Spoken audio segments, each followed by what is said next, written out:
Pada tahun 1999, umat manusia berada di ambang terobosan besar. Dengan bantuan teleskop luar angkasa Hubble, para ilmuwan menemukan galaksi yang paling jauh dan mungkin yang terbesar.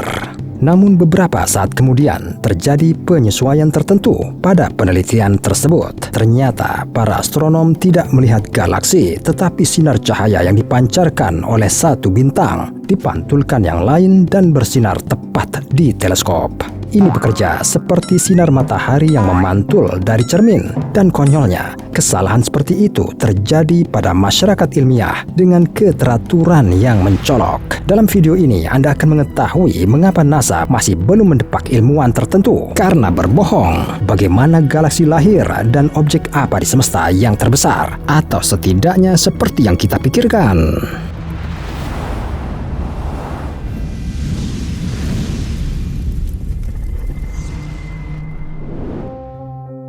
Jadi bagaimana para ilmuwan menentukan ukuran benda langit? The universe told me.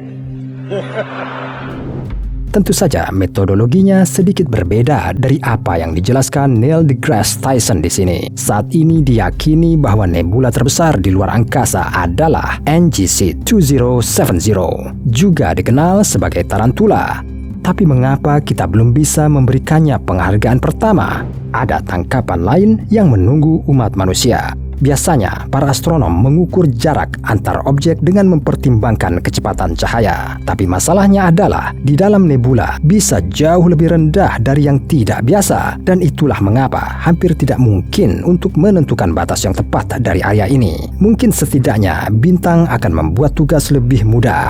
Uy Scuti adalah pemimpin yang tidak diragukan lagi di antara mereka. Jari-jarinya 1708 kali lebih besar daripada matahari kita. Sepertinya pemenangnya ada di sini. Tapi tunggu, apa sebenarnya ini? Di tahun 2020, Stephenson 218 dinobatkan sebagai bintang terbesar yang diketahui. Ini sebanyak 2158 kali lebih besar dari matahari kita. Tapi kenapa kita belum pernah melihatnya sebelumnya? Alasannya adalah luminositasnya. Meskipun Uy Scuti kalah dalam pertempuran diameter dari Stephenson, ini tentu saja tetap menjadi salah satu pemain paling cerdas di luar sana. Terlebih lagi, bintang cenderung berdenyut atau dengan kata lain berkontraksi dan mengembang secara berkala sekaligus mengubah bentuknya.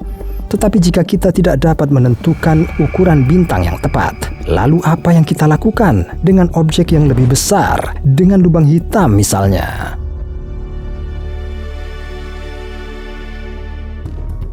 Ini mungkin mengejutkan, tetapi relatif mudah untuk menghitung ukuran lubang hitam. Masanya diukur berdasarkan emisi sinar gamma yang dihasilkan oleh lubang hitam saat menelan benda lain. Namun pencapaian yang terlalu dini. Sebelum menggunakan sinar gamma ini untuk perhitungan apapun, kita harus melacaknya terlebih dahulu, dan ini bisa memakan waktu hingga beberapa dekade. Saat ini, gelar lubang hitam paling raksasa dimiliki Ton 618. Beratnya adalah 66 miliar kali lebih besar dari matahari. Sulit membayangkan hal seperti ini, bukan? Tapi ada objek yang lebih luas di luar angkasa.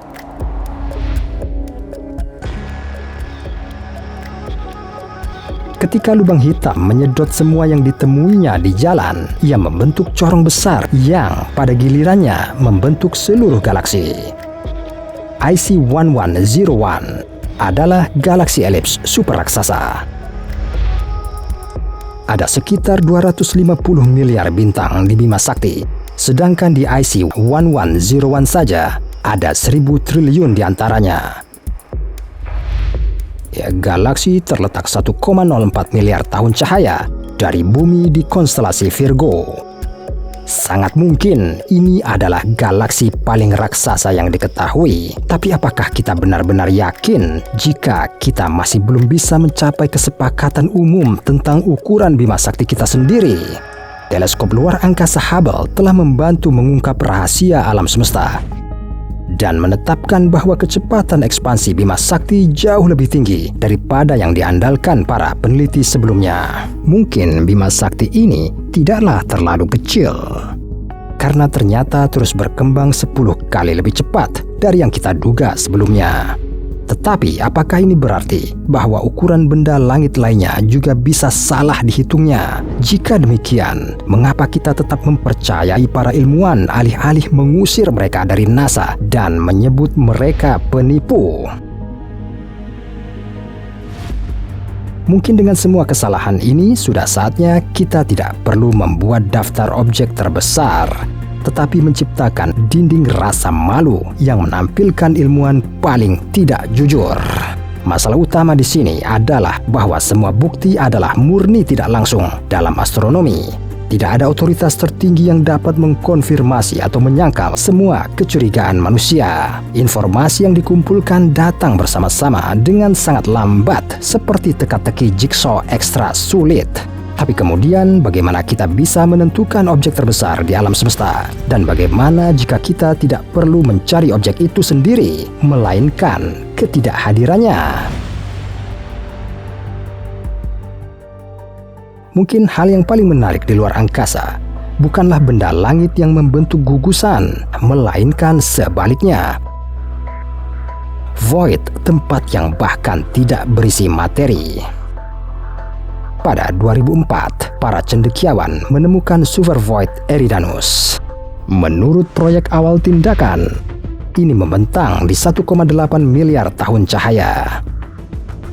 Monster seperti itu bisa dengan mudah mengklaim gelar objek terbesar.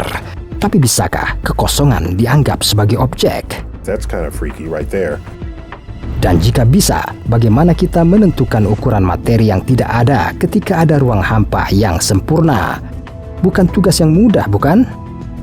Kita masih belum bisa sepenuhnya mempercayai data apapun tentang luar angkasa di luar bima sakti kita. Dan bahkan di dalamnya, segala sesuatunya tidak sejelas itu. Namun mungkin kita akhirnya bisa menyelesaikan teka-teki gambar ini segera. Dan kemudian setiap inci alam semesta kita akan menjadi seperti buku yang terbuka. Atau sebaliknya, kita harus menerima bahwa kita bahkan lebih tidak berdaya dari yang kita kira. You might think you understand, but do you really? Jadi, skenario mana yang terdengar lebih memungkinkan menurut Anda?